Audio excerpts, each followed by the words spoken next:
Okay, we're back. How you guys doing? Welcome to the final hour of trading today.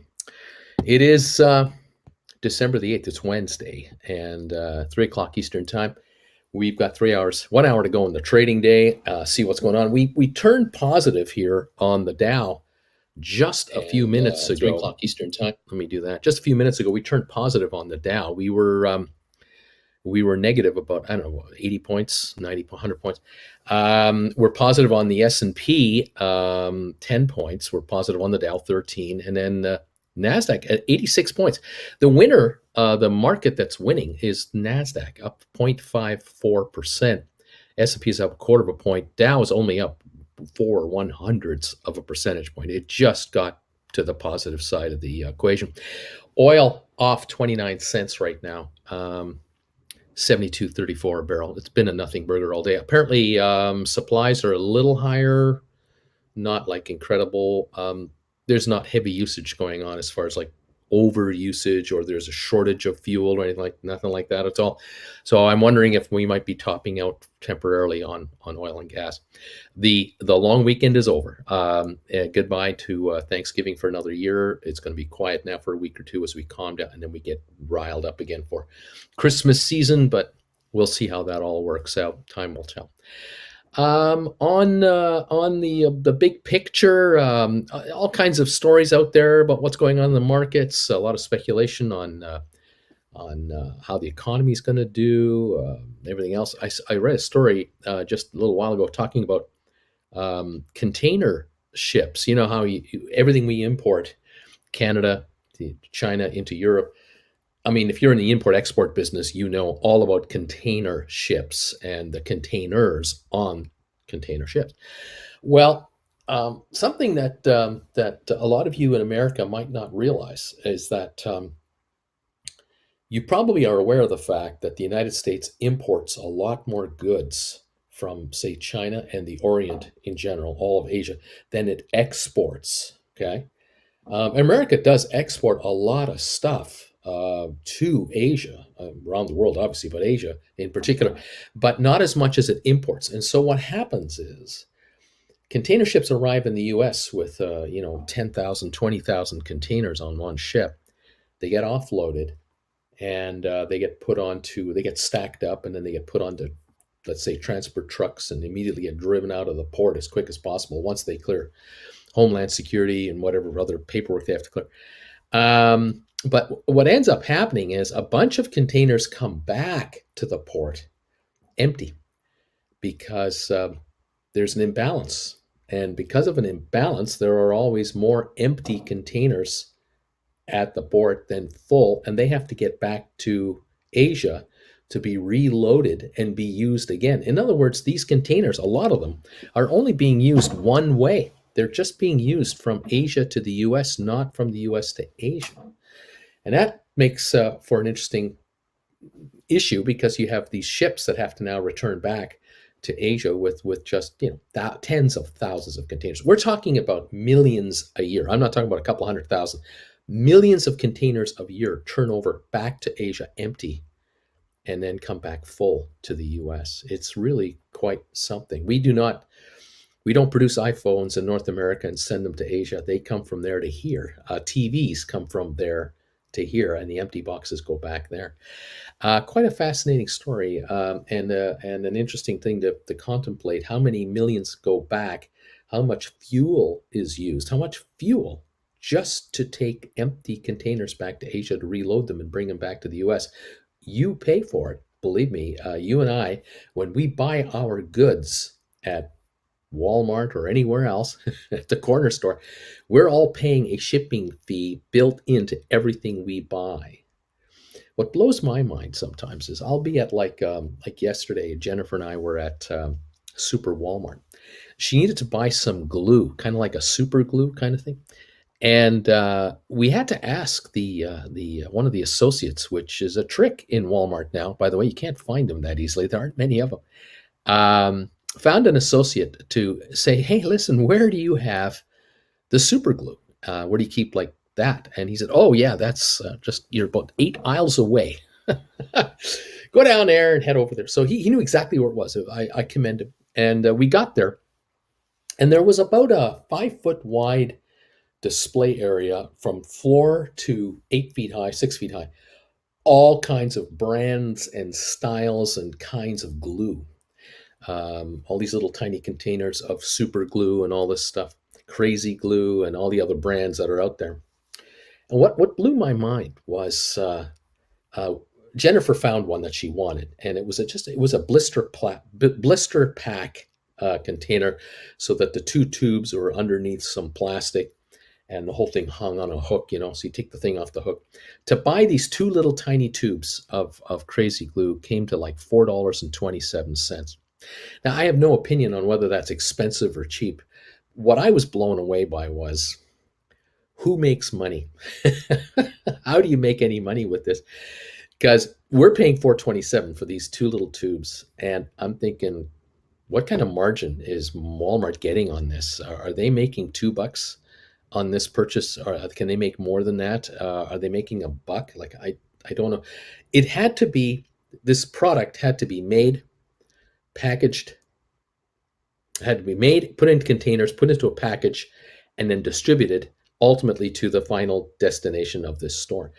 And you stand inside a super Walmart and you marvel at the fact that it's 200 yards long inside the store, 600 feet from one end to the other, minimum. I mean, they're just massive. And they're at least 300 feet deep, if not 600 feet deep. And then there's the back of the store where you have shelving upon shelving of merchandise that just keeps coming in all the time. I mean, this stuff comes from around the world, this product line, a lot of it from Asia. And I'm just blown away by how do they do it? I just don't know how they do the how do they make money? How do they make money when it comes down to these $4 items or 92-cent items, 85-cent items, 65-cent items? It's truly stunning to me, the volumes and everything that has to happen. Um, it is unbelievable. Anyway, I digress a little bit off the one story about these containers, these millions of containers that go back to Asia to be reloaded and be used again to bring stuff in. Apparently, exporters, American exporters, are having trouble actually getting containers to be able to export their goods to Asia, because the Asians are so behind on supplies. Like, they are so behind on getting product to the States that they're ordering their container ships, load up as soon as you can, as fast as you can, with empty containers, and get the hell back here, because there are ships sitting off the coast of Long Beach and Los Angeles for weeks at a time, where if you could just get a super tanker and pick up 200,000 or 100,000 containers and take them back to Tokyo or Singapore or Beijing, or not Beijing, but Shanghai, Hong Kong, I mean, wherever they got to go, get them back there so we can reload these things, because there's goods waiting in warehouses all over China needing to be loaded up into containers to get the containers to the USA. And so these containers are going back, and American exporters can't get their hands on these containers to load up their goods to sell to Asia. It's kind of a goofy situation. And so the price per container is rising to rent a container. These shipping companies are desperately trying to move product, but the problem is that they get the ship to the US and it just sits there for weeks now, and they make no money. They are just bleeding money while they're waiting to get their turn to offload their load, so they can then grab either probably empty containers and head back, or full containers and head back, whatever way it goes.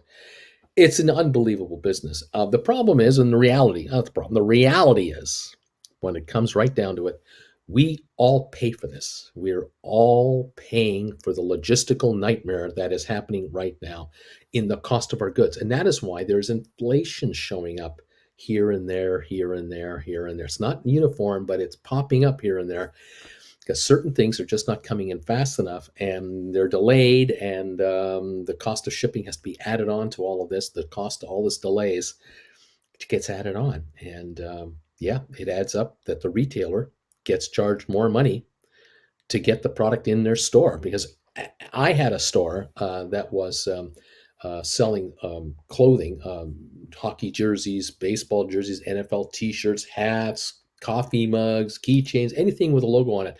I had a retail store, And whenever a shipment would come in, I would dread it because, oh God, here come 8 boxes with UPS. I got to pay the shipping. That I'm the customer at the end pays, and you're just standing there going, "How much do I owe you?" Like you can't negotiate with UPS or FedEx or whoever's dropping off these packages. You're paying, and you'd constantly get these boxes arriving, to one or two boxes, and they would charge you a handling admin fee for the $5 of customs they paid on your behalf, and they want to charge you $50 for that. It is ridiculous. Well, I had to factor that into the cost of my doing business. I got rent to pay, I got business taxes to pay, staff to pay, insurance on the whole place. Um, I'd earn a living, all the costs of being a retailer, and shipping. Shipping was a killer, just a killer. I mean, I remember one year I hopped in my car from Calgary, and I drove down to the U.S. For two things. I drove down to visit a friend of mine, but I also drove down on a buying trip because this is how stupid this is. I needed hats. I needed caps for NFL teams, and I needed toques, and I wanted T-shirts for men, women, and children. Mainly NFL, but if I could get some NHL, I was happy as well. And I literally drove from Calgary, found my way to Seattle, found my way down to the Frisco area, and ended up in Los Angeles, knowing that in LA there's a wholesale district in the downtown, just off the downtown LA area, where a whole bunch of wholesalers are. And I loaded up my car. I mean, I loaded up my car with merchandise at prices I couldn't dream of paying to get this into Canada. This is merchandise that was not exported to Canada. These items were not, for these particular styles of hats and whatnot, couldn't get them brought into Canada by distributors in Canada. So I would go to the States. In this case, I drove down there, and I would then be in a hotel, and I would have all these boxes, and I would now repack all this merchandise in boxes.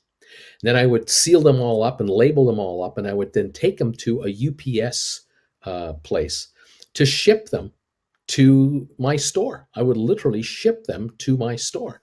And it was cheaper for me to literally drive to the United States, pay the gas and the overhead, the meals, everything, buy the product myself in cash, ship it myself, repackage the boxes so the boxes were full, no air inside these boxes. These boxes were totally full. Do my customs paperwork, ship them myself, and have my store pay for the shipping. And when the boxes would arrive in the store, my staff would call me up and say, oh, box number 1 arrived, or box 1A, because I'd labeled the box 1A or 2B or whatever somewhere on the box. They'd tell me which box came in. And we would then unpack that merchandise, or my staff would do it, and we would then put the product out for sale. The prices that we could get for an NFL cap, say, would be like, in those days, would be like $35 a hat Canadian. But the cost to get the hat, ship it, do everything would run me maybe $6, $8. My margins were massive. And I had to buy the hats from my distributor in Canada for $15, $18. So it would be more than double. And I could only get 5 different styles of Pittsburgh Steelers hats, or Dallas Cowboy hats, or whatever team you want to talk about. It was incredible. So whenever I would do this, I would ship up north a product that I knew I could get, say, I could get $30,000 retail for this stuff, and all in, it would cost me $8,000. It was a very profitable way to go. And I would literally drive down to do it. It's so stupid. I would drive into Las Vegas and go to stores that are going out of business, and I would buy up their stuff. I was buying from one business T-shirts that were $199, $299. The guy had racks of T-shirts. He was liquidating. He was getting out, and I would buy hundreds of them, just hundreds of them, and they were just bowing in my presence. What else do you want? And then, of course, I would fold them up lovingly. It's all brand new product, and package it up and ship it up to Canada to be able to sell it, because I couldn't get the merchandise from the distributors in Canada, because they dealt with large retailers in Canada. They got preference. One little mom and pop sports store, you got nothing. You have no respect, no time, no nothing. We were the entrepreneurs. And my customers would walk into my store going, this guy had product no one else has. This guy's got stuff no one else has got. And that's what we had to do in those days. Even with all of that, still couldn't make the business work. Couldn't make it work. Just it was impossible. The margins were affected by the rent, because I would make money on the margin on the merchandise. Oh yeah, I'd made money once we stopped at the till, I was ahead. Now the bleeding would come from that. And that would be taxes, and it would be rent, and it would be common area, and it would be a business insurance, and then the credit card fees would kick in until I stopped taking credit cards. It was just kept getting, the nickel and diming was incessant. It was never ending. And of course, Christmas, you had the rush, and then the Super Bowl in February, and then it would be dead until the next fall, because during the summer you only had baseball and hockey was off and everything else. And you're just bleeding out the money. The money would just bleed out that you made, and now you had to do it all over again. And what you had to do to try to survive. But there are no sports stores left in Canada that are mom and pop type shops. They're virtually non-existent. You are either part of a large group like Lids. You're like with Lids, national, coast to coast, U.S. coast to coast, mega buyer product. And then when you're at home watching a ball game or watching a football game, you see all the ads from the NFL.com, and you see all the merchandise you can't get. They have it. They're selling against you to the fans directly, and they've cut you up. And the fans come to you every week, every month, begging, "Can you get me something for my 3-year-old? I have we have I got a grandchild being born. I want a baby outfit with the name on the back." And we'd have to scramble to find ways to handle these requests, because you couldn't get it done online, or they wouldn't ship, or it's just ridiculous. What you got to do to survive is unbelievable. Anyway, the markets and the wheeling and the dealing and the wholesaling and the retailing and the distribution. Oh my God, I see these container ships off the coast of these Long Beach, Los Angeles, Frisco, Seattle, Vancouver, British Columbia, up and down the West Coast, all the way down the East Coast, the Gulf, all over the world, shipping containers everywhere, not running at full efficiency. This is costing us a fortune. It is costing us an absolute fortune. No one's getting rich because of this. This is all costing us dearly, and it's just the way it is. Anyway, that's a little rant about being a retailer. Anyway, there you go. We're up 16 points on the Dow, 9 on S&P, up 71 on NASDAQ, and we're up 36 cents a barrel on oil. Rocket Lab is $13.10, up 20 cents. The high-low today for Rocket Lab, $12.81 for the low and $13.22 for the high. This is a nothing burger. We've had 40 cents of range from high to low, and we're up 20 cents at $13.10. 12 cents off the high of the day on 2.3 million. So it's a quiet day for Rocket Lab. It's a good day, but it's a quiet day. We're not up $2. We're up 20 cents. SoFi, same thing. We're up 15 cents to 16.78. The high of the day, 16.78. Yeah, the high day 17.16, the low 16.25. So 50 cents off the low, 40 cents off the high, and we traded 21.3 million. So we're okay. We're up 14 cents, but this isn't a $20 stock, is it? It's not a $23 stock. Where is the breakout news? When? How much longer? Bank charter, Apex, anything, what, nothing, quiet. Another day going by. GameStop, earnings coming out after the bell. We're at 175.31, down 250. Volume today, 1.6 million, so not a big day. Low was this morning, right after the opening, 171.96 in the first 30 minutes. High, $180, 180.20, just around 11.30 today. And now we're at 175.45, down 236. So everyone's waiting for, the number, the indication, the anything. We're waiting for the anything is what we're really doing, aren't we? Okay, Matterport, 25.66, down 70 cents today. Really weird market. We opened very nicely at 26.40. Went down then to 25.01, hit a high during the morning of 26.53. We're now 25.68, so we're $1 down from the high of the day, but we're down 69 cents on the day compared to yesterday. Volume 5.4 million. So it looks to me like It's if you look at it, it's a $1.52 range from high to low. We're tightening up now on Matterport. We were getting used to these $4 swings high to low. 150 today. And so you might now be looking at writing $25 calls, $30 calls, not 35s and 40s, because we are tightening up our range right now. Watch for that. They did announce a new person joining the company, but it hasn't made much of a difference, obviously. ME 23andMe up 16 cents to 8.34. The low was $8. That was the opening, first 15 minutes. Got up to 8.44. We had a 44-cent range. We're 8.34. We're 10 cents off the high, so it's, better range, better part of the upper movement. 16-cent gain on 928,000 shares. So it's better, but we're not up $2 a share today. We're up 16 cents. Aspire down a dime, 10.5 cents to 429.5. It's like the engine is being turned over, but it just won't start. 481,000 shares traded. We opened at 439. That was the high of the day at 445, right off the bat there. We popped up like a nickel, 6 cents right away, and then we backed off to 427 by 10 this morning. That was the low, 427. It got back up here to, I guess it looks like 439, 440, and now we're at 430 again.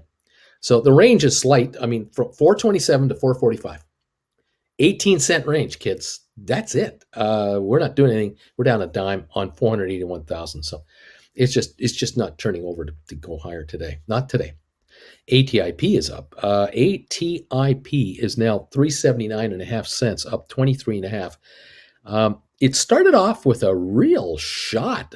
We came up with that news announcement, a new director, a gal who has some serious street cred here, apparently. The stock went right to 395. That was great. Then it went right down to 354. I mean, within 20 minutes, it was at the low of the day, 354.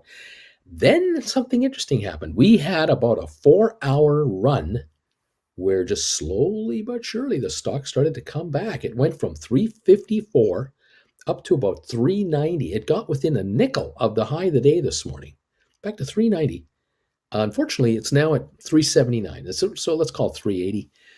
So it's given back a dime of that gain. It's still up 23.5 cents. Volume 1.35 million. And something tells me that this is going to be kind of the volume we're going to see on a good day, because there is nothing really for sale. The stock isn't in trouble here. It's not like people dying to get out of this thing. No, that's not happening at all. It's just that the buyers who are coming in are comfortably coming in with bids and just saying, I'll wait and get it. I'll put a bid in and hopefully I'll get it. It had a bit of a run, like I said, from 10 this morning until about 1:30 this afternoon. And then it buckled on under its own weight by a dime. And here we are at 379.5 on ATIP. I would far prefer this than 280 a share, obviously, or 260 a share, but I would also like to see this now break through 4 and work on getting to 5. Let's get going here and then, build a base from there. Nothing other than that today. Smart Rent up 20 cents to 11.18. We opened at 10.98, got up to 11.58 in the first 20 minutes, 11.58. Then backed off within 20 more minutes to 10.99. That was the low. So the low high is 59 cents. Once we hit the 10.99 low, we got back about an hour later to about 11:30, and then be backed off around just short of 1 o'clock. We were unfortunately all the way back down to 11:06. Now we're 11.18, up 20 cents. It's a gain day today. It's a gain, but 461,000 shares. We've had a few days of up movement on Smart Rent, and keep it going, but I'd sure like to see more than 19 cents. Cyxtera, down a penny right now. We were up today to 10.70, and that's $1.30 away from the all-time high of this stock. The low today was 10.31, the high 10.70. We've had a 39-cent move. We're now sitting at 10.49, down a penny. Volume of 131,000. Nothing going on. It's a nothing burger. But I am pretty sure can smell a deal happening here. There's something being discussed. There is a deal being put together, being constructed, cobblestoned. There are probably a bunch of lawyers, negotiators throwing back and forth ideas and counter ideas, and we will eventually hear a deal. We will hear about something, and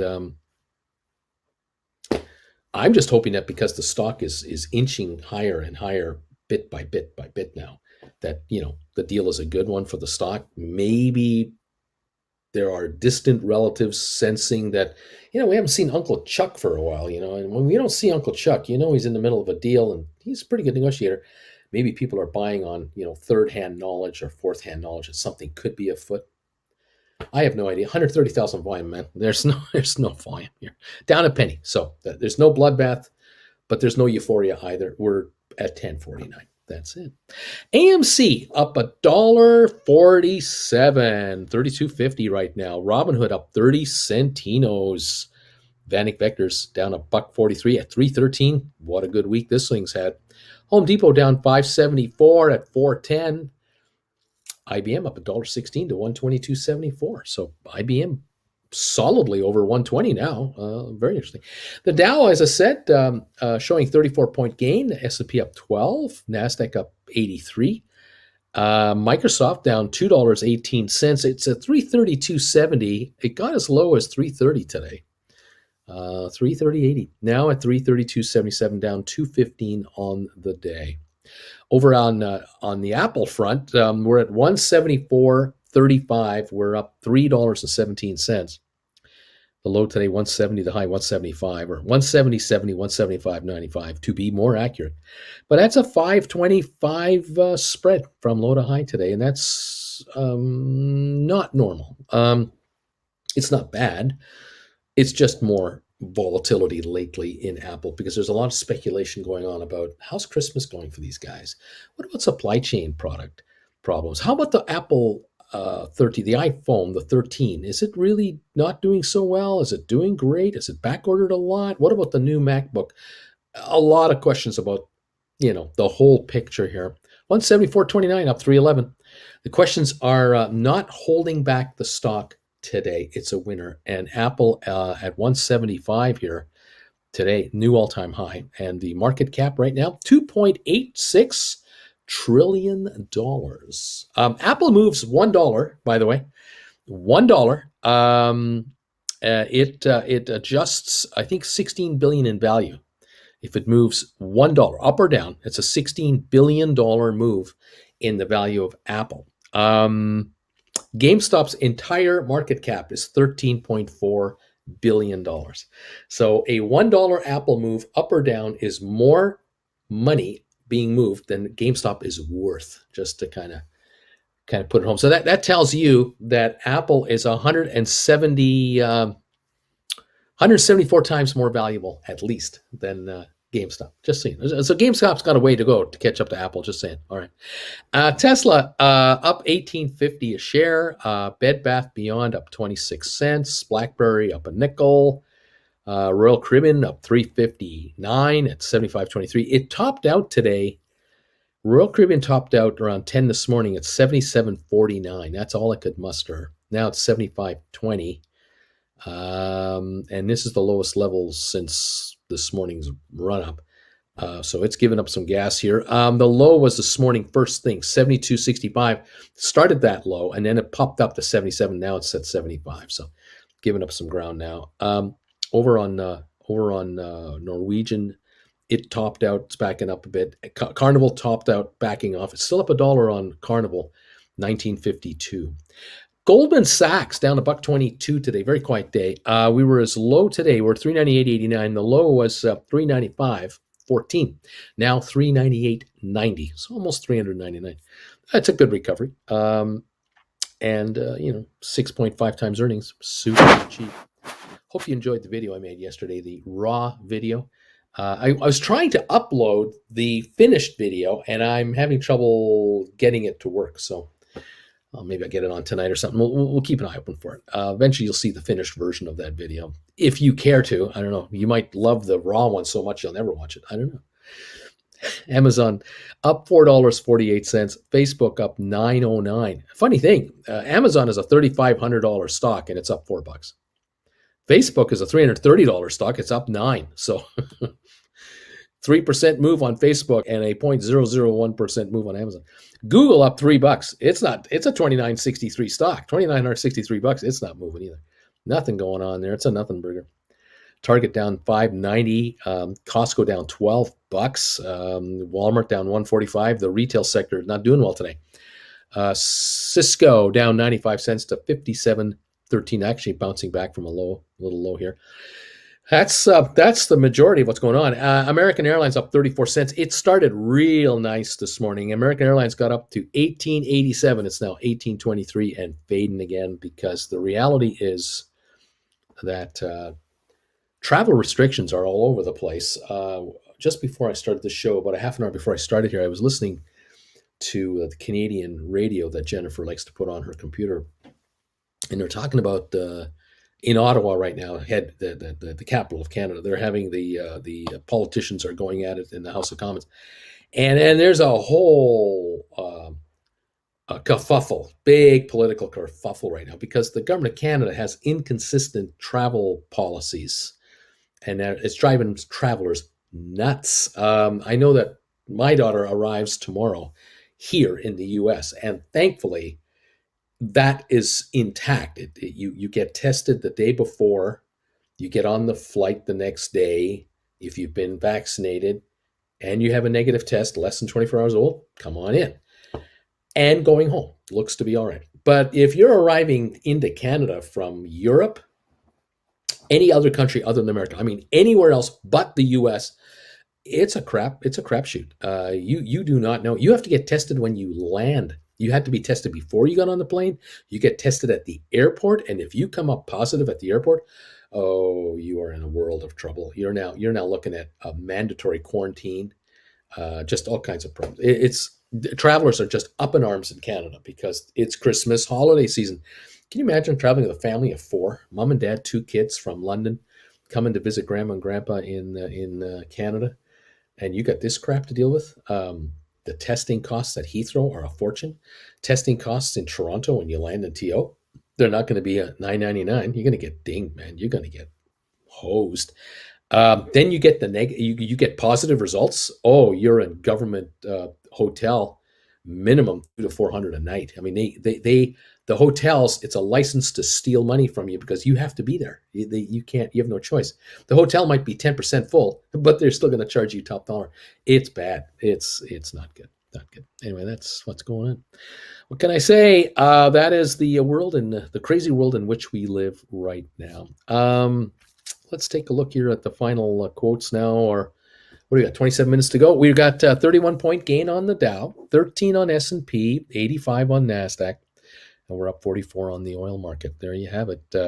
We're positive on Rocket Lab and SoFi, just a bit. We're negative on GameStop and Matterport. Positive on ME, negative on Spire, 12 cents. We're up 24 on ATIP at 380. That's done rather well. That stock's doing rather well. And SmartRent up 21 and Cyxtera down a penny. There you go. And there it is. Anyway. Yeah. What can I say? Yeah, there's some real headaches going on coming in and out of Canada right now. If you're not coming in out of the U.S., it's a headache. And I'll tell you, I'm just wondering about I'm just wondering about Jen and I. Where are we going to travel and how? We would really prefer to stay here a couple more months and just lay low and just see if this thing just calms the heck down. But it doesn't seem to be. It's just insanity. Nephew Nick, hey, I could sleep at night holding Rocket Lab stock. I could sleep at night and writing options. Is that enough of a short position? More power to you. Whatever works for you, buddy. If you're comfortable, you're comfortable. Yeah. Let's see what's going on. NTPC is hoping that the launch of that satellite by Rocket Lab will get things going and make everybody happy. What happened to the NFT that many YouTubers were talking about? This whole thing, the NFT thing with GameStop. Whatever happened to that? I have no idea. I have no idea. Uncle Bruce, I had no idea you produced your show and finish. Well, Hector, we're international here. We're not just North American. We're open to all dialects. Ah. Oh my gosh. What else is going on here? Any questions for me? I'm just looking at some of the comments here. Folks talking to each other, which is fabulous. Please consider becoming a sponsor of this channel. Become a member, because if you're a member of this channel, you can converse with the other members here and compare notes, what you're doing. Ask me a question if you like. Tonight, by the way, at 8 o'clock, I'm on the air tonight, prime time. It's prime time with Uncle Bruce, 8 o'clock Eastern time for members only. After I get off of the air here, after I finish this show, I will alert all of the members for tonight's show. They'll be sent the link, and you'll be able to pop in at 8 o'clock tonight, join in live, and ask me anything you want about the markets and what we're doing and what's going on. We'll talk about GameStop's situation, because they'll have released their numbers by then and probably have had their conference call. We'll see what's going on. What can I say? And we'll go from there. Yeah, Bruce, are you sticking around for GameStop earnings, or are we reviewing this evening? I'm hoping to be around for the release of the numbers. I'm hoping they're going to come out in the first 10, 15 minutes after we close, and then we'll review that together. And then I'm thinking that the call will be, 5 o'clock Eastern? Isn't that typically what they do? And we'll talk about that later, like at 8 Eastern. We'll review that. I'm not expecting a lot of news. I'll be keeping an eye on the aftermarket with you, so we'll see what's going on. Yeah. You should broadcast the launch on your show tonight, B. I don't think so, NDPC. Nah, I don't think so. Let's see. Yeah, Mark Gibson says here, I'm buying 1,000 shares of each of the stocks you recommended, and then we'll wait to sell options. What do you think, Bruce? Well, that you're happy with that. More power to you. If you're picking up 1,000 GameStop, you can write options, anytime you want. If you're going to grab 1,000 Matterport, you're good to go. And now we just need SoFi and Rocket Lab and the others to break 20, and then they'll be worth your while to write options on as well. So yeah, that'll be kind of exciting. Let's see. Let's see. Cody, hey, Uncle Bruce, do you think SoFi can become the dominant player in the fintech space? And if so, why do you think that? Also, sorry for being more chatty today. I'm here all the time, but I'm usually kind of quiet. Oh, that's all right, Cody. I'm glad you're here. I don't know if it'll be the dominant player. They are a player, and they are definitely probably one of the most heavily promoted guys in this field. They certainly have a budget to promote themselves, and they're using it. But if they make a few moves and they get their charter, they're on their way, man. They are well on their way, and I'm excited for them. Anyway, Uncle Bruce, how does a GameStop covered call option give that cash if it ain't got that price swing? Huh? How does a GameStop call option give that cash? Hector, right at the moment, if you are trading call options on GameStop, they have a high premium. Why? Because of the history of the stock in the last 9 months, 10 months, beginning of the year. People haven't forgotten that the stock can go up $100 in one day. So that is still overhanging the market. I would bet you, though, that if you were to have written a call option back in March versus today, you would have got a much higher premium in March percentage-wise than you are getting now. But it's still pretty good. BW Rocket Lab, Twitter, we're green at LC1. Electron is vertical on the pad.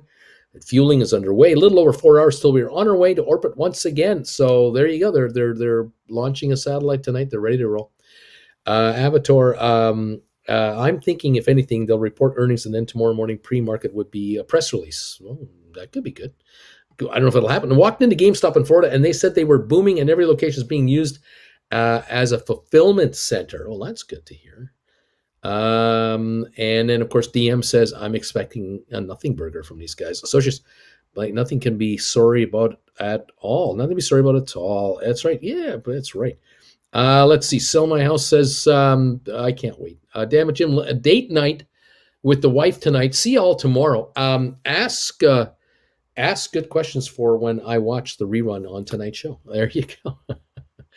Damn it, Jim. You could take your phone with you, with you and your wife on the date night. And then, too, you could go to a nice fancy restaurant, and then you could set up your phone on the side of the table and just run the show live and just watch the show while you're eating your filet mignon together. I think that's how much more romantic is that? She might have a question or two about the show. You never know. Just saying, just a suggestion. Cody, I've heard the idea that fintech is kind of a winner takes most industry. I don't know. I don't know if that's the case. It's a big business. JG, good afternoon, y'all. Hey, Uncle Bruce, I see SoFi $17 strike for 68 cents. It's expiring, in like next week. Not a bad idea to write, even if the stock's trading sideways. What do you think? You want to write the $17 strike and take in 68 cents for next week, Friday. That's what you want to do. Personally, I wouldn't do it. But, whatever. But, hey, look, you can do that, And then if you must roll over, you have to do a rollover for a later date. You can always do that, I guess, but it's up to you. So you're saying I could sell my Matterport stock, buy long-term call options, then write calls on those and use the premium to buy more Matterport stock to write more options. Or I'm saying you could sell your Matterport stock, buy long-term call options, then write poor man covered calls against those options, using the premiums to buy more long-term options to write more short-term options. I could be saying that. And you could do that again and again and again and again. And then really start writing a whole bunch of contracts. Yeah, you could do that. SoFi is a hell of a sexy stock, and I can't for the life of me understand how it's still at these levels. Well, that's what I always say. Heckler, I don't mean to think if it ain't got that swing. There you go. Cody, Spire has a fintech, and it's in future too. Okay. Number 145 thumbs ups is checking in right now. Thank you, Chicago Transit Authority. We do have 154 thumbs ups right now on this show, and I appreciate all of you who are able to throw a thumbs up our way. That's awful helpful to help this show get a little more traction. That's great. Let's see. Papa Elon going to have to buy Rocket Lab so he doesn't go bust next year. I don't know why. Why would he have to do that? Vilbus, I don't think GameStop is going to break any news this week. But if it gets attacked too close to the day and dips a few bucks, I'll grab that cover call back just to be careful. There you go. Giddy up, BW says Auntie. Let's go, Brandon. Samuel, you can lose it all too, playing only calls. Ariko, the GameStop earnings call certainly don't leave you on the edge of your seat. The early call, yeah, that's right. Rumble, everyone seems to think GameStop is going to say nothing. It'd be a nice thing. Well, we'll find out. We're here. Uncle Bruce, the third wheel. Oscar, what are the earning numbers of GameStop expected today? I'm not going to guess. Hop along, Cassidy. Be nice if they surprise us. Robert, Uncle Bruce, can you make a class about volume and price analysis and how to read it depending on the context? Oh my gosh, that's getting kind of complicated. Trying to keep it simple. Light volume trading is not good for a stock's long-term viability. That's my personal opinion. Stock has got to have good volume to keep moving higher. If it starts leveling off with calm volumes, it's just going to be flatlining at best. Look at GameStop lately. DQ, damn it, Jim, wants me to ask this tonight, Bruce. Damn it, Jim says, I have 100 shares. What's a good strike and price for derivatives?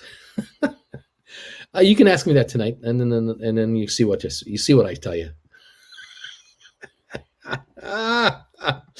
Nephew Nick, there is no seat. Their earnings calls are for lying down, so you can be ready when they put you to sleep. I have no idea what this means. All right, why in the IBM in the why IBM trading all day today? In a why IBM trading all day. We'll catch up on today's events tonight. Good evening, all right on Ori. Oh boy. Everyone's been conditioned to expect a big dip. Been gone a few. Still like ATI pieces, Jack Bauer. Me too. NTPC, thank you. Do up, or whatever that means. Let's see. Thumbs 139 was from Germany. Right on, Splair. Thank you, buddy.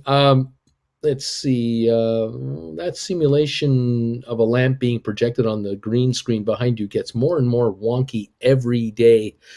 Well, it's a fancy green screen back there. It always has little quirks about it. And like I say, I'm just sitting in Creston right now. I mean, you all think I'm in Palm Desert, California. I fooled you all, got you all fooled completely. And really, this is just a green screen here. I'm in the living room of Creston, and it's kind of cold out. Shorters may punch GameStop down to push as many options out of the money this week. Get in timeout. Get in timeout, Bruce. You said the dastardly word. Ah, yes, there you are. By the way, could it be that GameStop goes up $10 because everyone is expecting nothing? So the worst case maybe is already what the market shows today is already there. Maybe that's what that is. All members, what are your thoughts? What are your thoughts on the over under on the time of the GameStop call today? Target of a time of 13:33. Take the over or take the under at that time. GameStop intentionally releases as little information as possible. The CNBC clowns can't spin zero info. They just choose not to clue in talking heads. Eventually, they'll just announce. SoFi offering Nubank IPO 1209. Nubank, largest fintech from Brazil, with Noto saying they're going big Latin America. I think the industry is learning fintech. Splair, and not meaning exactly 10, but for example. Okay. I'm going to change my username to Damn Lampshade. It's pronounced YBM. That's what it's pronounced. Dustin, just by SoFi, the NU shares will be locked for 120 days or pay large penalties for selling early. And Ori's going, aha, I see. Let's see.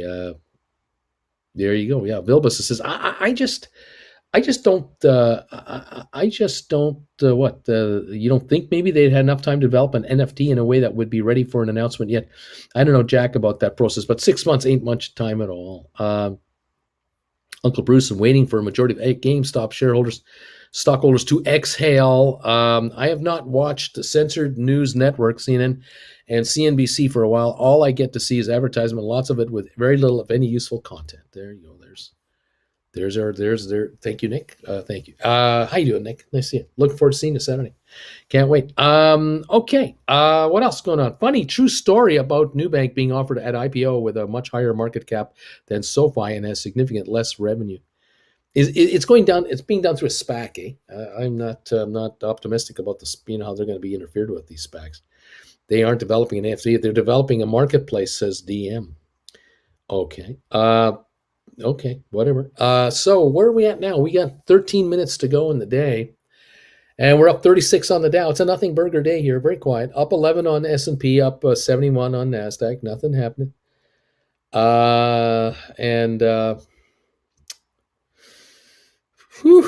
Oil up 50 cents. Rocket Lab 12.96, up 7. Nothing happening. SoFi up 18 cents at 16.80. Nothing happening. GameStop down 369. Really nothing happening there. Matterport down 62 cents. Not much happening. ME up 14 cents. Nothing happening. Spire down 12.5. Not much going on there. ATIP up 24.5. That's better. It's a 380 stock. Gone from 355 to 380. That's good. Smart Rent up 19 cents. Nothing happened. We're down a dime on Sextera. Nothing happening there. It's a quiet day. We're going through the motions here. Just waiting to see what's coming through here. Nothing is happening anywhere. Very, very quiet. And so we wait for the GameStop, earnings announcement and see what they have to say. Let's see.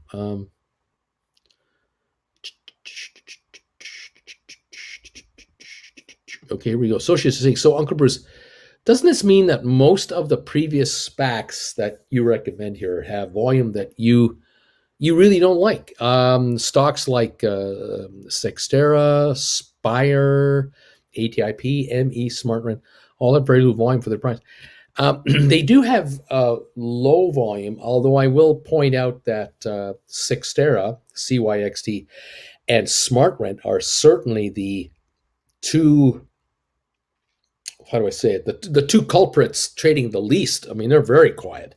I mean, Sextera, really quiet volume. I just get the impression that Sextera is, like I said before, they're putting something together that will likely lead to volume. But at the moment, 147,000 volume on the day here. We're talking dead quiet. Smart rent volume here, 533,000. That's typical of a newly publicly traded former SPAC. That in this case, which blows my mind, this company here has what, over 400 million cash in the bank. They have money galore to um, build out their empire. What they're doing, those of you who follow me, that what these guys do is they sell automated smart systems inside houses and condos to control heat, air conditioning, water flow. If you have electric blinds, they're automatically opened or closed depending on sunny days, rainy days, cold days, hot days. I mean, this is a very smart system for entry, parking access. I mean, all this stuff. But they have to build, like when they nail a contract down with a landlord in an existing building, they have to retrofit it. In a brand new building being built, by a contractor from scratch, what we have here is a situation where the smart rent people will install their system into the unit, the house, the condo, whatever apartment, while it's being built out, and that way it's integrated, right? All the brains of the system, all the monitors, the wiring, that has to be paid up front, and smart rent pays that. They install, they pay to install. Now once it's in there, they're like a utility. You can't rip them out. It's kind of like, you've installed electricity into the walls of your condominium. You can't now convert to natural gas lighting. you know, your wiring is in there, and you're now connected to the grid. Well, smart rent, these units are connected to the smart rent grid, which is growing and growing and growing. So smart rent will spend thousands of bucks to install a smart rent system, but you will sign a contract for 3, 4, 5 years to lease the system from smart rent on a monthly basis, like your cable and or your electricity, and you will pay for everything that's in your condo over time. And obviously a smart rent system is designed to function for quite some time. I would imagine that from time to time smart rent might do an online uh, software upgrade, but that doesn't require a technician showing up at your house. They might from time to time install a new control pad in your unit, but that would mean only the old pad comes out, the new pad is connected in, installed on the wall, and it has new features, which means more money for smart rent.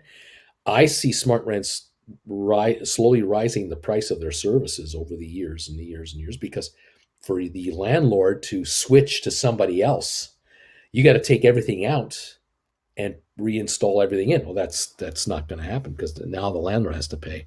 So I can see smart rent utilizing their capital and really building up their business. So the stock will trade more volume eventually.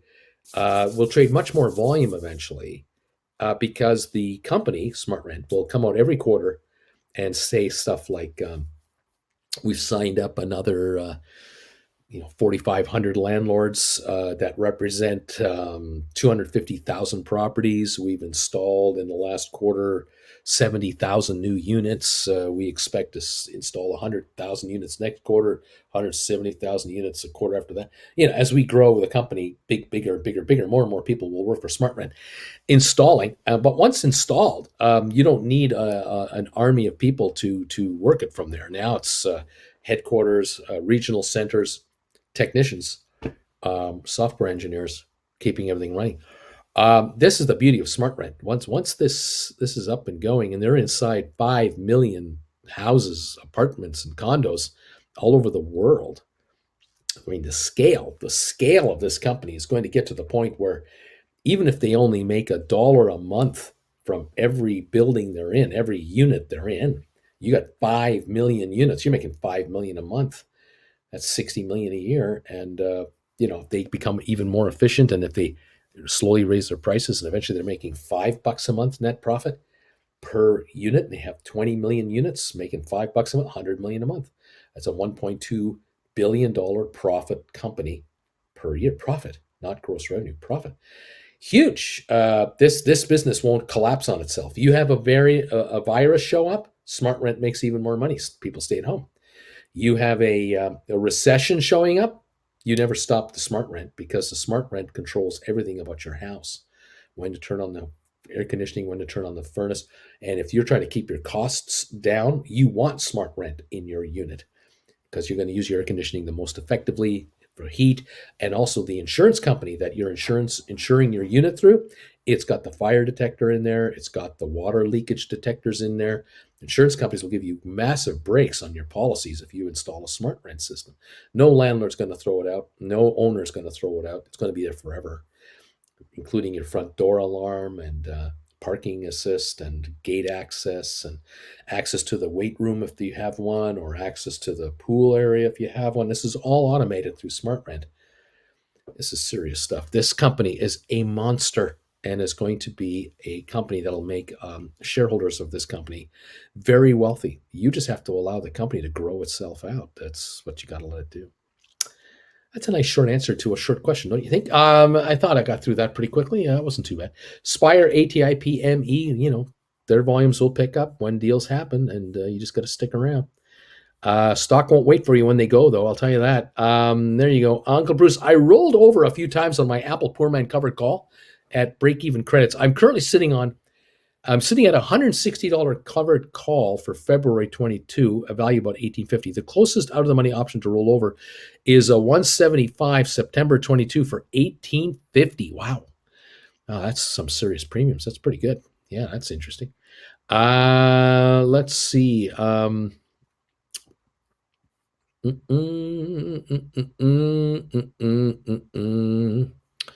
So I can buy a Matterport Leap $10 strike for January 2024 for $18 and then sell a strike $50 to January 2023 for $505. I don't know if you can do that. I don't know if you can do that. You can buy a Matterport Leap for 18 and sell a strike 50 to January for $500, covering all time premium, and then some, and give me $40 in profit room and next year. Something here is not working. I don't know quite why am I not getting this. Anyway, I'm not sure what's going on there. We're getting close to the end of the day here. Right on. Thank you, everybody.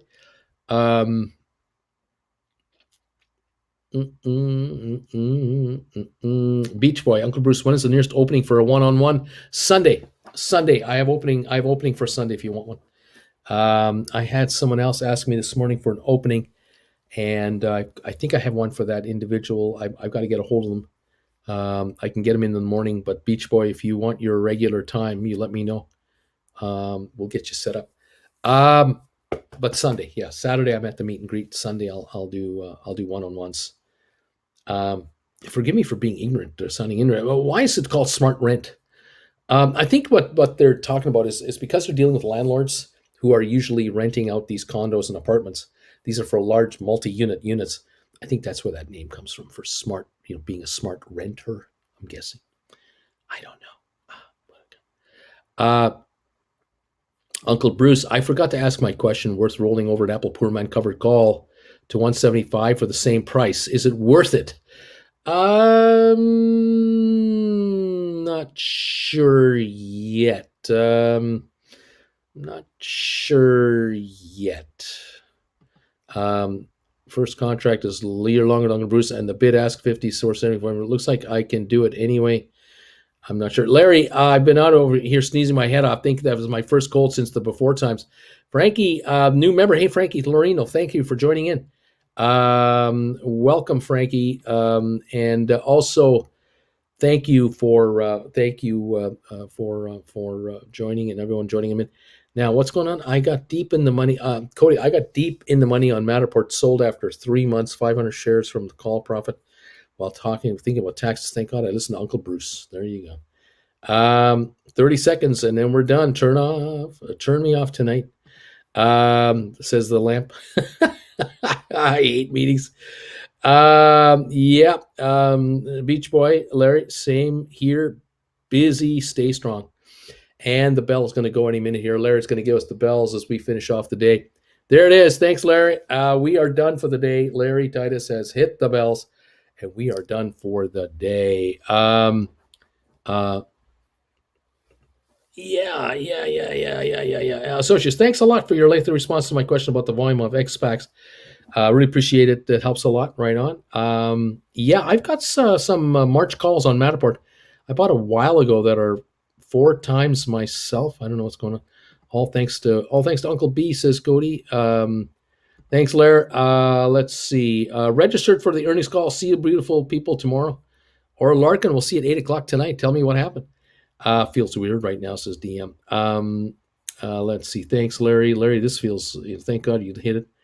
The bells of St. Larry have rung. That's right. The bells of St. Larry. Uh, oh my. Let's take a look at the finals here. Rocket Lab was up 4 cents. SoFi up 32, 16.94. GameStop down 401, 173.80. Matterport down 33 cents, 26.03. That came back a bit. ME ended up with a gain of 19 cents to 8.38. That near the high of its day, really. 8.44 is the high. 8.38 where it closed. 8.42 aftermarket, up 4 cents. Spire down 12 cents to 4.28. ATIP closed at 3.80, up 24 cents. Smart Rent up 17 cents. Sexter up 10.34, down 16 cents. The Dow 34.66. So that's how many points it gained. S&P gained 14 points. NASDAQ goes up 100 points at 0.64 of 1%. 2/3 of a percentage point gain there, pretty well. 0.3% for S&P and a 0.1, 1/10 of 1% gain for the Dow today. So it was a nothing burger day. 50-cent gain on oil to $72.55 a barrel. That was that. We're now waiting for GameStop's numbers. Waiting for GameStop. We'll keep an eye on the aftermarket to see if it will give us a hint as to what's going on here. GameStop, 173.63 was the last trade today, or 173.80, something like that. 173.65 in the aftermarket on 15,900 so far traded. Now showing 174 last trade on GameStop. Okay, go GameStop, go. We would all love it to see it go up. Showing now 175 last trade at the moment. These are the quick aftermarket quotes right now. SoFi aftermarket at 60.93 down a penny. Rocket Lab 12.94 unchanged. Matterport 25.89 down 14 cents on the aftermarket. ME 8.42 up 4. Spire 4.29 up a penny. ATIP closing or aftermarket 3.81 up a penny. And nothing much else going on. So it's GameStop, 175.45 last trade, showing a 165 gain on 16,000 shares. Waiting to see what they say. I would have CNBC on my TV, but you guys can't help me work it. You guys have no idea how to work this thing, so I've given up. I've tried asking you how many times to help me with the remote. And it just doesn't work. So, I've given up. I don't even know why I ask you guys anymore. It's just, you're just guessing. Anyway. SoFi went up only because I sold 1,000 shares in the morning to take some money off the table. Same on ATIP. Okay. And, what are we going to do? Does the remote have batteries? Oh, don't get technical with me now. Don't start getting technical. 174.98 on 16,000 volume on GameStop. 174.98, 174.50 now, up 70 cents here. And let's see. The remote is the lamp. Maybe that's the issue. The remote is the lamp, and that's why the TV, they're not talking to each other. They're having a hissy fit because one's sitting in the corner and the other one's sitting somewhere across the room, and they're not communicating. That could be that might be the issue all along. Never thought of that. I mean, I've only lived here a few months. It's not like I've been here forever, 175.20 on GameStop, down up $1.40, up 140 on 16,500. There's usually a button, a red button. It's a power button. Oh, those are trick buttons. Those, yeah, I know. Take the bulb from the lamp and put it in the TV. Yeah, yeah. Do you think the remote on the lamp go together? The remote moves the lampshade. The TV is voice activated, says Larry. Earning calls for GameStop and conference call. Jesse Jet. Where are we at now? 168, 169 on GameStop. 168, $168 now, $169. Right now, I have the remote hidden. I'm still writing my Friday 190 covered call on GameStop. Even as the price went down to close today, its value held and went up, so I didn't have a worthwhile opportunity to buy it back. 168.90 last trade, and it tanked, says SVT Boxer. Right now, GameStop 171.99 now, going the other direction. So you tell me what's going on. Holy macaroni! 170.43 down 337. So we're just all over the place. What is the deal on GameStop? GameStop fluctuating, says Nephew. I know it. Cheddar, GameStop beat on net sales. Nephew, I thought it tanked, but it's gone both ways. DQ, if you want help with the TV, we can schedule a DQ one-on-one quid pro quo. One of those. GameStop beat net sales, says Silka. 173.99, up 19 cents on the GameStop stock right now. GameStop results are out, says Mark Gibson. The GameStop market numbers are out. See if we can find them anywhere. I don't know if I can even pick them off. Let's see. Is there anything anywhere here? I don't know. 169 on the stock now, last trade. That's what I've got there. Let's see if I can do this. GME. Oh, actually, that's the same thing there. I don't know why I bother. Bruce, why do you even bother doing it? What are you doing? It's pointless. 170.48, down 332. Okay. Anti-PC. Well, GameStop beat its wife too. Oh, it be taking. Down it goes. Miss on the bottom line, GameStop. Net sales were $1.297 billion for the quarter, compared to $1.005 billion in the prior year's third quarter, says Joe. Earnings percent beat 37.56. Revenue missed, down 7.75. Loss per share 139.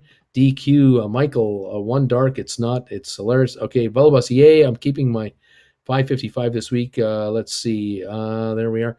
Waiting. We're showing, hang on a second. We're showing 171.60 now on GameStop, down 220.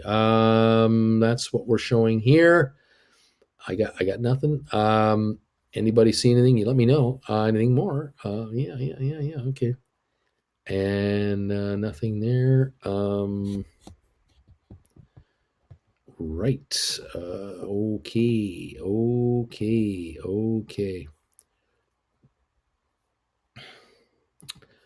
There we go. And over here we are. I might have to pick me up some shares. Any guidance, Hector? 169.75 now. 169.75 on GameStop. Let's go. Press release. Here we go. We have a press release. Here we go. Let's see if we can read it. See if it'll pop up here on my screen. Come on. Okay. Third quarter 2021. GameStop. Third quarter overview. Net sales were $1.297 billion for the quarter, compared to $1 billion in the prior year's third quarter. Sales attributable to new and expanded brand relationships such as Samsung, LG, Razer, Vizio, and others contributed to the company's growth in the quarter. Inventory was $1.14 billion at the close of the quarter, compared to $861 million at the close of the prior year's third quarter, reflecting the company's focus on front-loading investments in inventory to meet increased customer demand, and mitigate supply chain issues. Ended the period with cash and cash equivalents of $1.413 billion, as well as no debt other than a $46.2 million low-interest unsecured term loan associated with the French government's response to COVID-19. We've known that. Established new offices in Seattle, Washington, and Boston, Massachusetts, which are technology hubs with established talent markets, secured a new $500 million ABL facility, banking facility, which closed in November just after the end of the third quarter with improved liquidity and terms, including reduced borrowing costs, lighter covenants, and additional flexibility. A webcast will be held at 5 o'clock, and that's all. So we got nothing. We got nothing, all gobbledygook, legal gobbledygook after this. And then we're just showing the numbers here. 13 weeks ended October 2020 versus 2021. So the sales looks like they were ahead 29.6%. So they were 1.29 billion versus 1 billion. Cost of sales was 728, now 978. Gross profit went from 276 million to 318 million. Selling and general and administrative expenses went from 360 million up to 421. Gain on sale of assets, there were none. Operating loss showing 102 million versus 63. Interest expense went from 9.7 million to $800,000. So that's obviously reflecting the paying out of this loans. Loss from continuing operations before income taxes, 72 million last year. This year, 103 million. Income tax expense, 1.7 million versus a benefit of 53 million. Net loss last year because of the benefit of tax, 18.8 in loss, 18.8 million losses last year, 105 million this year. Basic loss per share, 139 a share versus 29 cents. Number of shares outstanding, 75.9 million now versus 65.2 then. Net sales, percentage of sales. Let's see. Cost of sales, 75.4% versus 72.5%. Gross profit, 24.6% versus 27.5%. Selling, general, and administrative expenses were 35.9% of sales, now only 32.5% of sales. Operating loss, 6.3% last year, now 7.9%. Interest expense was 0.9%, now 0.1%. Loss from continuing operations before income taxes used to be 7.2%, now it's 8%. Net loss, 1.8% last year, this year 8.1%. And then for the 39 weeks for the year now, from the beginning of the year to now, last year 2.96 billion, now this year 3.75 billion. Cost of sales went from 2.15 billion to 2.7 billion. Gross profit was 810 million, now 969. General and selling and administrative expenses went from $1.095 billion to $1.170 billion. So that's about 75 million more. What else is what's important here? Operating losses, 201 million versus 256 last year. Interest expense for the year so far, 26 million versus 24 million last year. Loss from continuing operations before income taxes, 227 versus 280. What else? Net loss, 233 million this year versus 295 last year for all 3 quarters combined. And basic loss per share last year, $4.56. This year, $3.27. And number of shares outstanding, 64.9 last year, 71.5 this year. And that's the dealio there. Anything else that we can talk about? Cash last year, they had 445 million. This year, 1.41 billion. Restricted cash last year was 140 million. This year, it's only 39. Receivables last year, 77 million. This year, 83 million. Inventory last year, 861 million. Now 1.1 billion.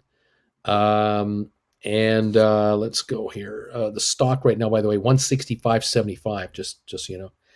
Where am I here? Prepaid expenses and other current assets, 236 million now versus 126 million last year. So total current assets are 2.9 billion versus 1.6 billion. Property, plant, and equipment, net of depreciation, 179 million versus 193. What else do we have here that matters? Total assets, 3.72 billion versus 2.6 billion. Liabilities, accounts payable up to 711 million from 440 million. Let's see. Let's see. Borrowings, nothing. Total current liabilities a little lower. Used to be 1.57 billion, now 1.53 billion. Long-term debt went from 216 million to 44 million. And total liabilities 2.26 billion last year, 2 billion this year. So it's 269 million better off. 262 million less liabilities this year. Shareholder equity dramatically higher, 332 million last year, 1.75 billion this year. That is the deal there. Okay. What else does it matter? Is there anything else here that really matters? Mm,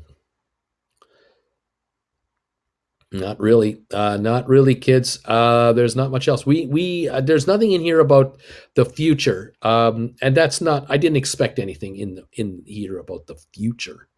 Are they going to say anything to us in this conference call other than just literally read what I just read to you? I mean, are they gonna do a 5 minute hi, how are you? See you later. We don't want to talk because we're going to give away secrets to the competition kind of game plan. I don't know. 168 is the stock right now, down 778 right now, or $5.65, down 565, 168 last trade at on 58,000 volume. There's no volume here. There's not like a stream of people dying to get out of the stock in the aftermarket. It's hardly trading. This is nothing. We used to do millions of shares in the aftermarket on GameStop, millions of shares. It's a nothing burger today. That's what I'm showing and seeing right now, folks. Okay.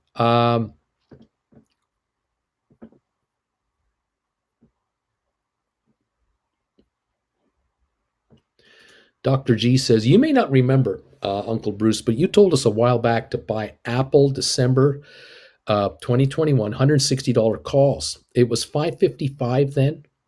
Today they're $1555. Never doubt, Uncle Bruce. Well, isn't that nice to mention that? I give so many comments that I don't write them all down. So you guys remember what I said. I hope some of you made money on this. What can I say? Okay. What else? Let's go. Let's go. Let's go. People were commenting here while I was reading this financial information. They were commenting on how the stock dropped off in price while I was doing this, and now it's 168 as we speak now. Let's see. Let's go. Let's go. Let's go. And there we go. People are wondering what's going to happen on the conference call, and let's go from there. Let's keep going. Let's keep going.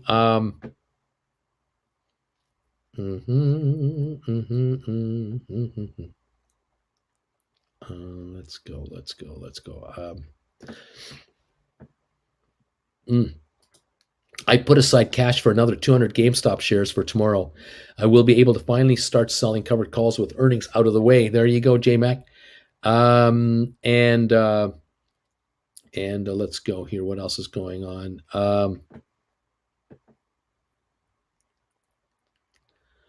Let's see. Yep.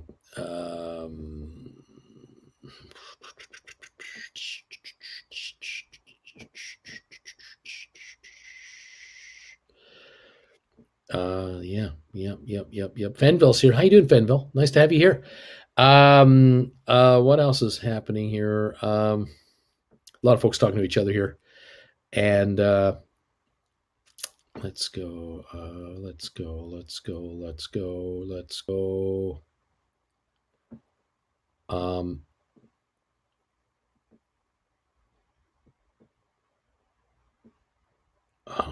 Fanville wants to know. I just sold 100 GameStop shares at 174 at closing for margin call. My cost was 180. So buying back tomorrow would be a wash sale. Isn't that correct? Tax question. Don't know. You got to talk to a professional. 169 on GameStop. You got to talk to a tax person. DQ thinks so, yes. But I can't answer that question. It's not my forte. Someone should check in with Rob. Didn't he need the stock to go up? Yeah, Credit Savage says, Fenville, from what I understand, you need to wait 30 days to buy back if you incurred a loss. If not, it doesn't matter. There you go. And Fenville, thanks, friends. I'm staying away from the GameStop for now. Still have 4 covered calls, hopefully to buy back tomorrow if it keeps tanking. Okay, there you go. 169.38 on GameStop, down 427 on 69,500 volume. That's all that's trading. 168.44 at the moment, and not a lot in the no, I'm not surprised by the numbers. I'm not like horrified. I'm not disappointed. I'm not over the moon excited. I'm just reading the numbers and going, yeah, yeah. The one fulfillment center is probably now running, which is York, Pennsylvania. That's probably now operating. The Reno one, I think, is going to operate towards the end of the year. I don't know if it's even running yet.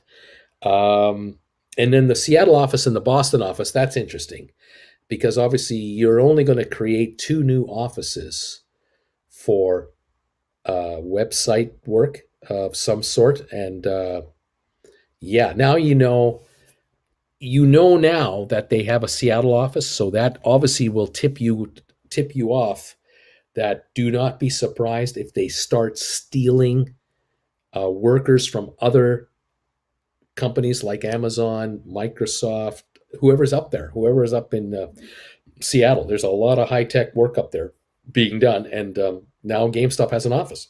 So will they grab people in that area to report to area managers, work from home, or come on in? I don't know. Anyway, there you have it. Could you recap the numbers? No, no. Just go to marketwatch.com and on the top right hand corner, put in the symbol GME in that little round circle, and then you'll get GameStop. And then just go down to the section where it says press releases, and hit that, and there it's right there. They've just released the press release, or do a Google search. The numbers have just been released. You can read them yourself. I've read them once. I don't want to read them again. I'm tired. I got to go. Let's see.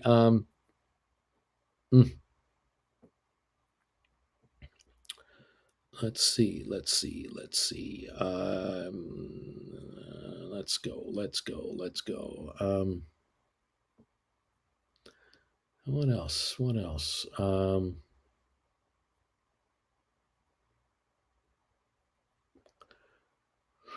Whew, welcome one, welcome all. Yeah, here, Michael's giving to you right here. Here's some numbers for you. There you go. Read them up. Read it up. Yeah, not a lot. Not a lot here to get disappointed at or excited about. It's a wash. I want to hear the future. I want to hear about what's the plan. What are you up to, guys? You've opened a Seattle office. You've opened a Boston office. I know you've opened a customer fulfillment center in Florida. We know about that. You've told us that.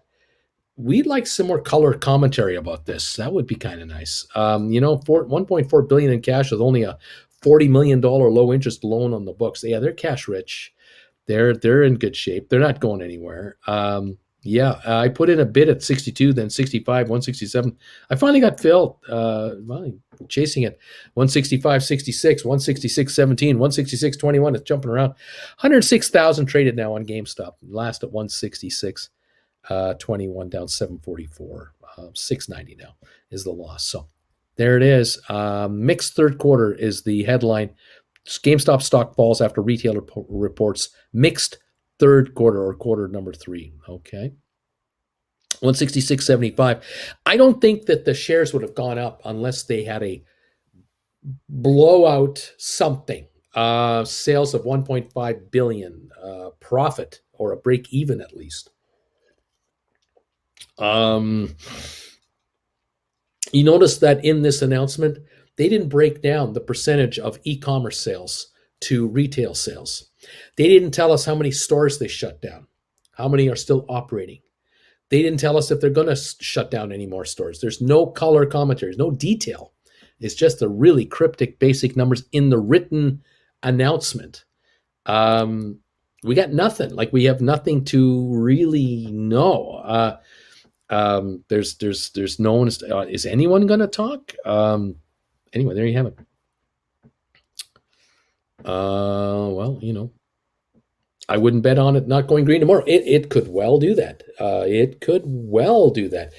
I think the kind of news we're going to get will likely be where a friend of a friend of a friend knows something from someone who's on the inside. Maybe they've heard the word that they're hiring 500 people in Seattle next year, or they're about to launch something, or some third party has been contacted for some service, and that spells a certain kind of e-commerce web business being created. I mean, we're going to hear it third hand, fourth hand. We're not going to get it from the company. That could be it. I could be wrong. 165.44 on the stock. We could hear something like that in the next few weeks that indicates to us that there's something big brewing, but we're not going to get the word from where we'd love to get the word from. And so the speculation runs rampant in the marketplace. That may well be the whole deal. 165.24 on GameStop shares, down 841. Okay. Anyway, I got my stink bid in. There you go. Yeah, put in stink bids, try to get some stock. Try to buy some at 161.01. 158 51, 155 56. How low do you think it can go? I don't know. Stink bidorama, man. Scoring stock with market sell orders coming in aftermarket. You never know. A $5 move can happen like that. A $10 move can happen in 3 trades. You never know. 166.09 right now. There's all kinds of funny prices being paid for this stock right now. It is kind of interesting. Yeah. What can I say? Yeah. Of course, I had to go down. I got my order filled. Well, you were way too eager. You're just so eager to buy this stuff. You have no patience. You've got to be willing to wait 2 hours. This will trade between now and 8 o'clock tonight Eastern time in the aftermarket. You got hours. There's no race. There's no race to get this. 166.14. This isn't going to 200 share tonight. I don't think so, unless there's an announcement being made or a comment in this conference call. But the history of the conference calls, I don't like them. But hey, I'm open to, please shock the heck out of all of us and run this thing to 200 per share. That would be great. Anyway, we'll see what's going on. Anyway, I'll buy the dip tomorrow. There you go. You might be able to do that. There you go. I have absolutely no patience. That's right. No patience. 166.40 at the moment. I have no idea what's going to happen. 164.75. There's an interesting trade. One trade to another. 164.75. Now the volume is 144,000 in the aftermarket. The word is out. The word is getting out amongst people about GameStop, and so we'll see if impatient hands give up stock and patient stink bidders score.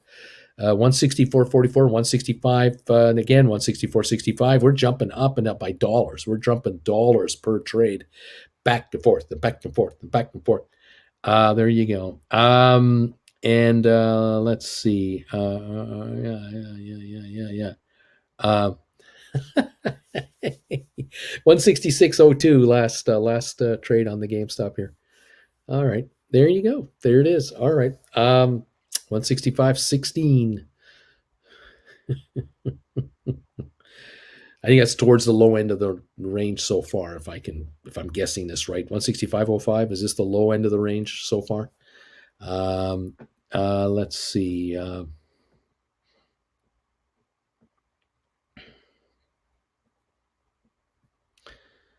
Yep. 165.55. Okay. Well, those of you who have written calls, if we open here tomorrow morning, those of you who have written calls, you're going to see some discounts. You might see call premiums back off a little bit. You never know. On the other hand, we know we may have a weak opening and a surge in the first hour and a half after that, and then we pop up again. I can't tell you. I'll be here to watch it with you. I'll tell you that much. Tomorrow is Thursday. I'll be on here tonight at 8 o'clock for members only, prime time tonight. Tomorrow I'm on 8:30 in the morning for 3 hours, and that's it for tomorrow. I won't be in for the afternoon shift tomorrow. Daughter is arriving. 164.02 on GameStop. Their stink bid's getting hit right now. 164.02. 163.61. Anyone who had a stink bid at 164.01 got it. Now 163.61 stink bids are getting hit. 164.52 again. So some folks got some cheap stock here for a moment. 172,000 traded now on the GameStop shares. 164, 163 range is now the low of the aftermarket. Okay.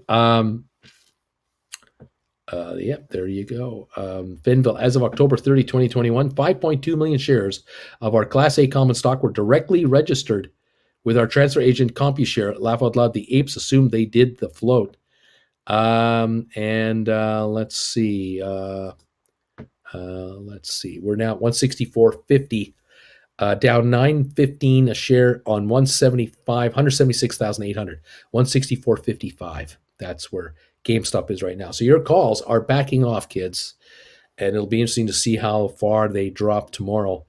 Those of you who've written 190s, 180s, 170s, 200s, 210s from way back when, those of you who've written calls that were 220s, 270s, way out there, tomorrow morning could be an interesting opening, depending on the stock, if it wants to how it wants to back off. So, 163.60 now. 163.60. Just touched that for a moment. 164.40 right now. Okay. Okay. Let's take a look at this. There we are, right there. Yep.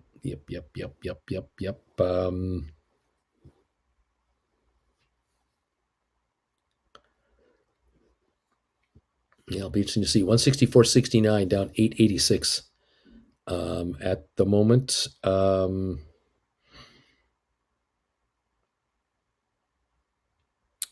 let's take a look at those. Yep, there they are. And we got these here. I'm looking at different options on GameStop right now. Just curious where they closed up at here. Yeah, interesting day. 163.47 now. 163.42 on GameStop, down 10.23. Aftermarket volume 185,000 at the moment. The bulletin is going through about GameStop. Shares of GameStop fell more than 3% in the extended session Wednesday after the specialty retailer reported mixed third quarter earnings, showing a larger than expected quarterly loss and sales that were above estimates. GameStop said it lost $105 million or $139 a share in the quarter, compared with a loss of $19 million or 29 cents a share in the year-ago period. Sales rose to $1.3 billion from $1 billion. GameStop said with the growth in part attributed to the new and expanding brand relationships. Fact Census called for a loss of 52 cents a share on sales of $1.19 billion for the company. The inventory is $1.14 billion at the end of the quarter as the company sought to front-load investments in inventory to meet increased consumer demand and mitigate supply chain issues. The company ended the quarter with $1.4 billion in cash and equivalents and no debt other than a $46 million low-interest unsecured loan, it said. Shares of GameStop ended the regular trading day down 2.3%. This is just an article that came out. It's a bulletin that has hit the that's on Market Watch. 163.80 on the shares right at the moment. Last trade on 186,800 volume. There you go. That's the latest news here. What's up there? What's a good stink bid to buy GameStop? Any ideas? I would try 161.10, 161.11 maybe, 161.11. That's a stink bid. I mean, that's, I'm saying you're trying to steal it. I don't know if it'll happen. Let's go. Let's go. If you're going to buy the stock anyway. 165.38 right now. 165.38. on the stock 165.75. Okay. There you go, kids. That is it. Now the conference call is probably coming up in about 20 something minutes, so watch for that if you want. And let me know at 8 o'clock what you hear. I'll be watching the markets to see what I hear as well. And the stock price will tell us how that conference call is going. I think it'll tell us a lot. So we'll see what's going on here. Yeah, thank you everybody for popping by and hanging out with me today. If it drops $10 more, I'm buying it, says Michael. There you go. Thank you for 283 thumbs ups today, guys. Appreciate the thumbs ups on the show. That all helps. We appreciate it. A couple more recaps here. Rocket Lab is up to 13.10, by the way, up 16 cents in the aftermarket. SoFi is at 16.83, down 11 cents. Matterport is at 25.93, down a dime in the aftermarket. ME is at 8.40, up 2 cents on the aftermarket. Spire is 4.33, up 4 cents. ATIP unchanged. All right, down a penny actually on the aftermarket. Smart Rent is up a penny, and Sextera is unchanged in the aftermarket. So the aftermarkets are fairly benign, although Rocket Lab is a little better at 13.10, up 16 cents, and GameStop off 7.30 now, 166.33 is where we're at. 297 thumbs ups. Thank you, everybody. Appreciate those thumbs ups. Getting close to 300 here on the aftermarket show. That is great. I do appreciate it. We'll see what this brings us later on once the conference call comes and goes. We'll see you in prime time at 8 o'clock tonight. That's right, guys. Thank you, Uncle B. Thank you, Beach Boy. We'll be here 8 o'clock if you can hang in there, guys. Look forward to seeing you at 8 Eastern for members only. I'm going to load the show up right now so you get your links for the show. And we'll see you at 8 o'clock Eastern for a recap of what happened on GameStop today and everything else. And we'll cover what's going on. Okay. Yeah. All right. There it is. All right. Thanks, everybody. We'll see you a little later. Bye for now.